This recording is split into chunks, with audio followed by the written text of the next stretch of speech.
Yes po, magandang araw and welcome po muli sa ating vlog dito po sa Boracay. And today po ay magkakaroon tayo ng land tour. Pupuntahan natin yung iba't ibang mga magagandang spot dito po sa Paraisong Isla ng Boracay.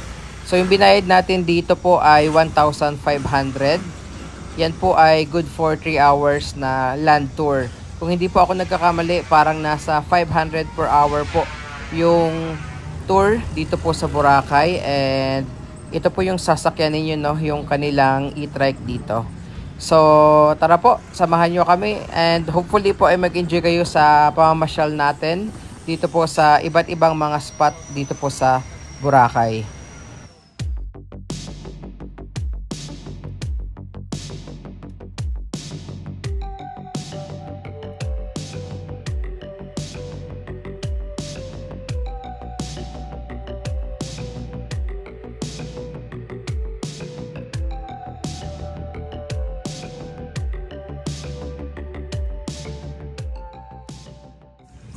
So first stop natin dito sa Mangrove, and register muna tayo bago pumasok. So after mag-register, and diretso na tayo dito.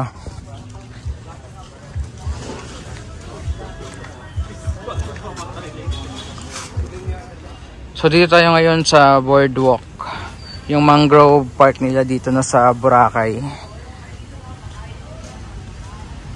And walang entrance fee dito, libre.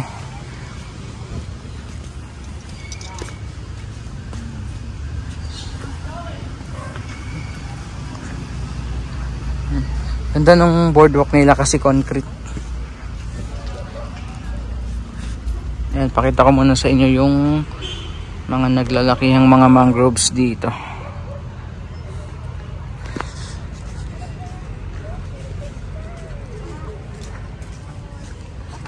Crocodile meron. Okay.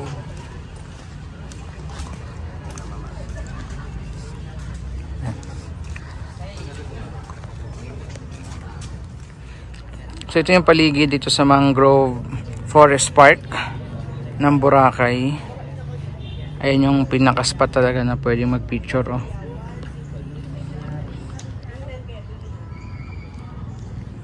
So hindi na tayo pumunta doon kasi ang daming may pila ng mga nagpa-picture. Kaya punta na tayo doon sa next.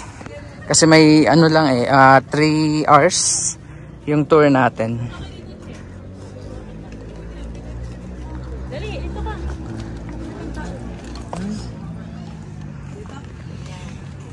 Ito ginawa niyang By the way, yung rates pala natin ay 1,500 for 3 hours na tour. At iba-ibang lugar yung pupuntahan natin, no? So, ang alam ko, kung di ako nagkakamali, parang 500 pesos per hour yung rate dito sa Boracay. Sa mga nagtatanong po. Okay, on to our next location.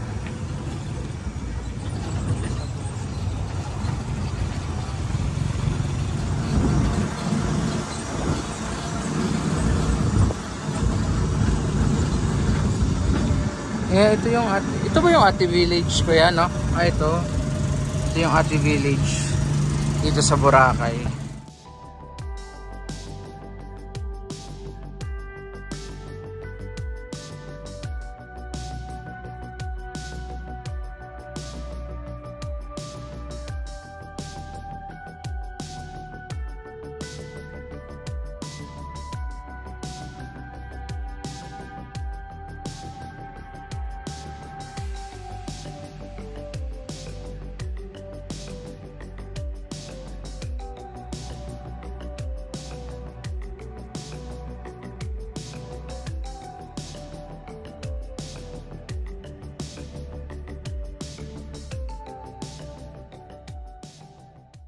So dito naman tayo ngayon sa Bulabog Beach, or tinatawag nila dito, no, na back beach ng Boracay.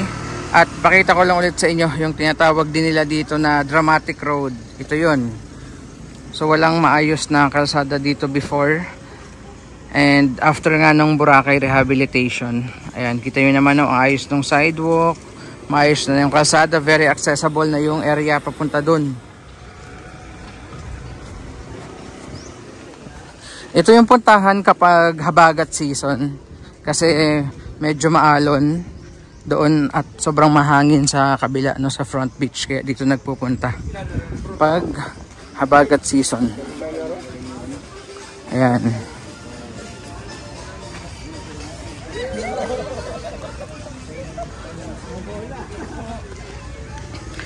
So ito na ngayon yung itsura dito sa Bulabog Beach. If you remember, during Boracay Rehabilitation Project, dito may nakita na malaking tubo, yung sewage pipe papunta dun sa dagat.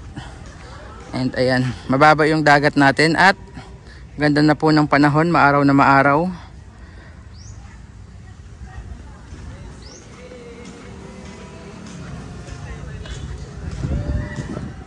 So meron ditong marker, oh. Ayan, construction of drainage canal. Tapos completed May 12, 2018. So part nung Boracay Rehabilitation Project. Alakad tayo dito.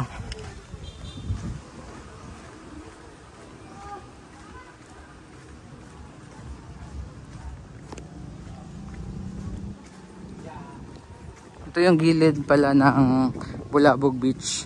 Yan yung mga hotels, accommodations, tsaka mga restaurant dito. Tapos yan yung beach area.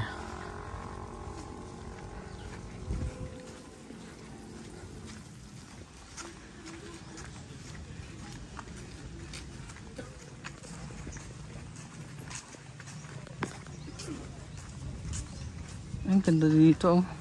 7 stones Boracay.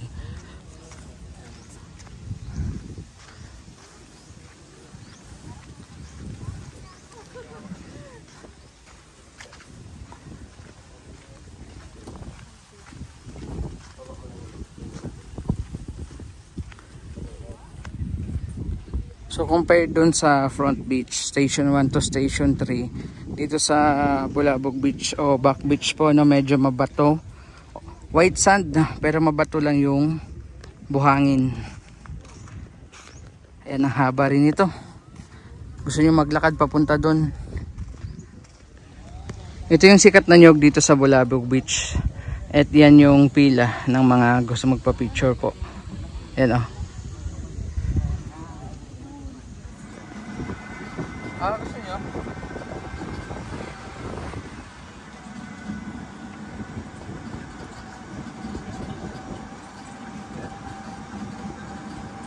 Ito yung ano, punta lang sa mga... Ito pa yung mga water activities.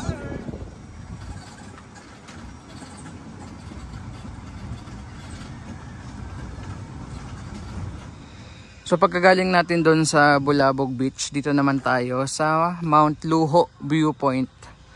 Akit tayo doon sa taas. So ganito yung dadaanan nyo po paakyat. And makikita nyo yung overlooking view ng Boracay Island. And ano lang naman, few steps lang paakyat.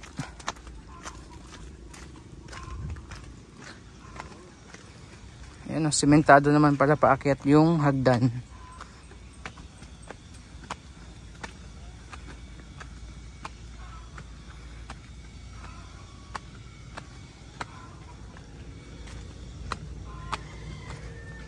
Okay.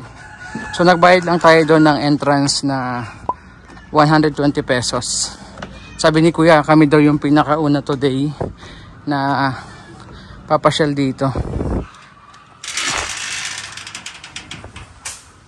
Okay, so tingnan natin. Na-curious lang kasi ako kasi first time ko mapuntahan to.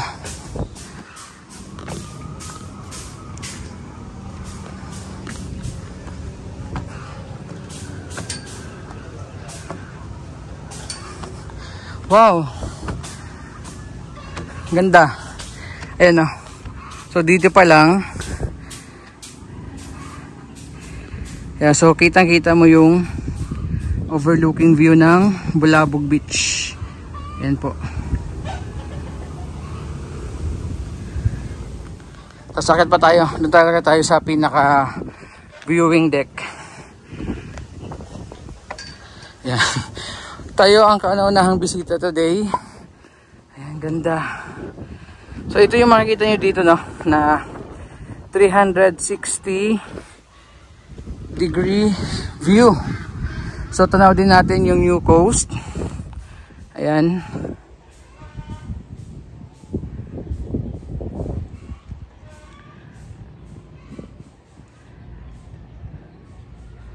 Ayan, oh.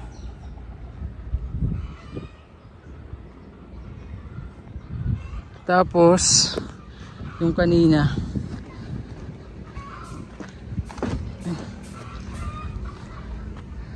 so mas maganda dito. Yan, so makikita nyo andyan yung mga nag-water activities. So ito yung Bulabog Beach na makikita nyo dito sa Mount Luho viewpoint. Andyan yung mga bangka para sa iba't ibang mga water activities. Ito yung back beach. Yan, tapos yung sa kabila, yun yung front beach. From station 1 to station 3.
Okay, so dito na tayo sa fourth destination natin, no? Yung keyhole dito sa New Coast, Boracay.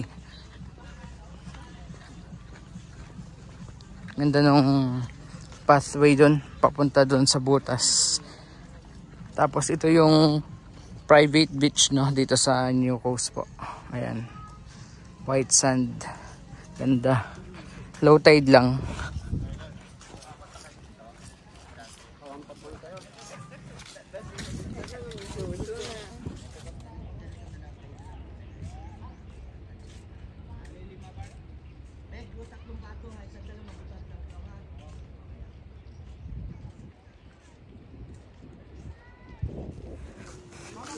So ito na.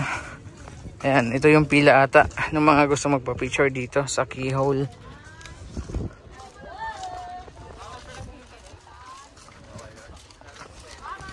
So bawal na. So hanggang dito lang pala yung mga namamasyal po, no? Hanggang dito lang, bawal na pumunta doon. Kasi tingnan nyo, lumaki na yung butas. Unlike nung unang punta natin dito before, hindi ganyan kalaki yung butas. So for safety, dito lang pwede mag-picture yung mga namamasyal. Ayan, o.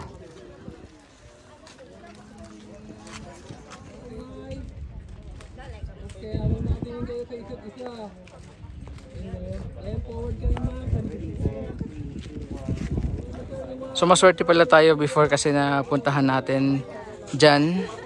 Matagal na yun 2021 ata or 2022. Tapos ito yung napakagandang view sa paligid ng keyhole dito sa Boracay, New Coast.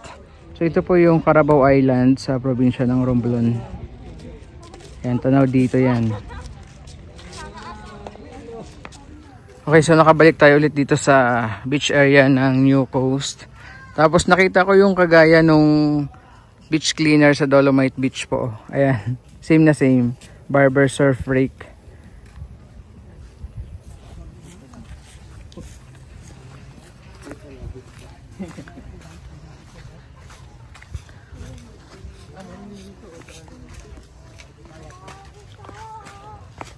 Wala masyadong tao. At sobrang baba ng dagat. No? So meron din sila pala ditong ginagawang sandcastle. O hindi lang sandcastle, merong dolphin tsaka ano, pawikan. Ayan o. Ayan.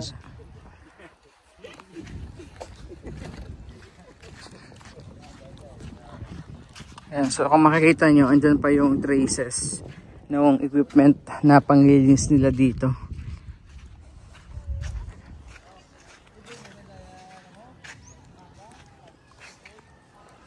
Ganda oh. Ganda. Linis. Tsaka dito wala masyadong tao. So talagang may enjoy mo yung beach area, peace of mind, relaxation. Tapos silip tayo sa dagat kung gaano kalinaw. Ganda rin ng buhangin nila dito. Pinong-pino, no? May bato lang. Pero pino. Ayan, grabe, ganda ng dagat. So doon tayo galing kanina, yung keyhole.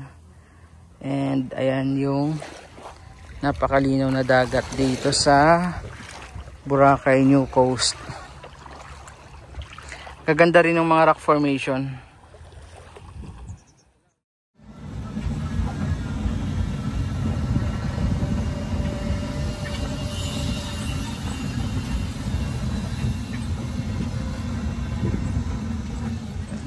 After New Coast, dito naman tayo sa Puka Beach. Ayan.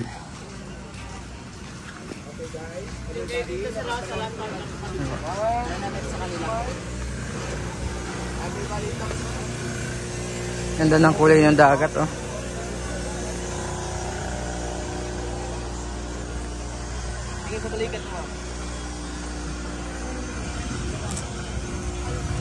So ito ngayon yung Puka Beach as of October 10, 2025.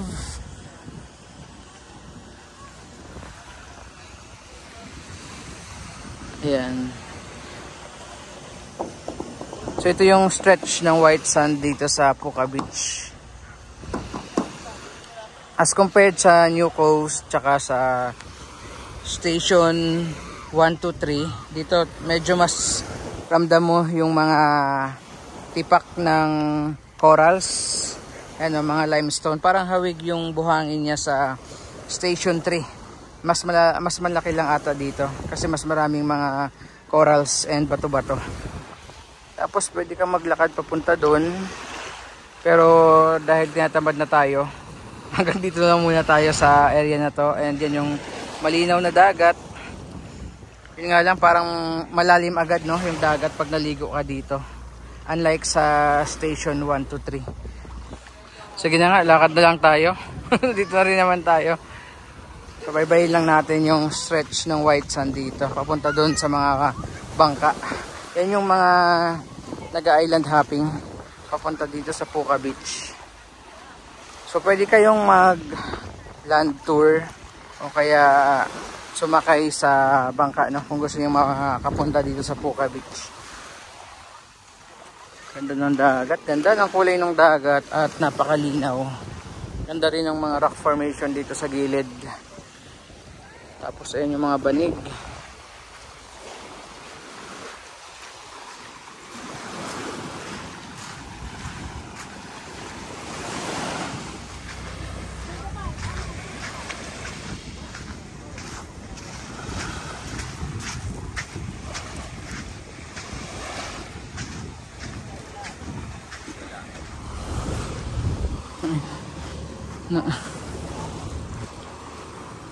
Dito masarap maglakad ng nakapaa dahil ramdam mo yung kiliti ng mga maliliit na bato sa talampakan.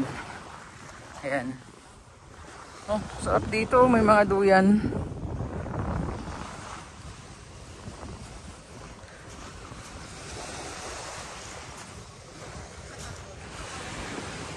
Pakita ko lang sa inyo yung pinanggalingan natin.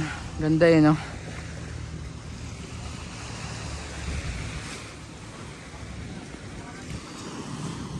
Walang kupas, ang ganda ng Boracay.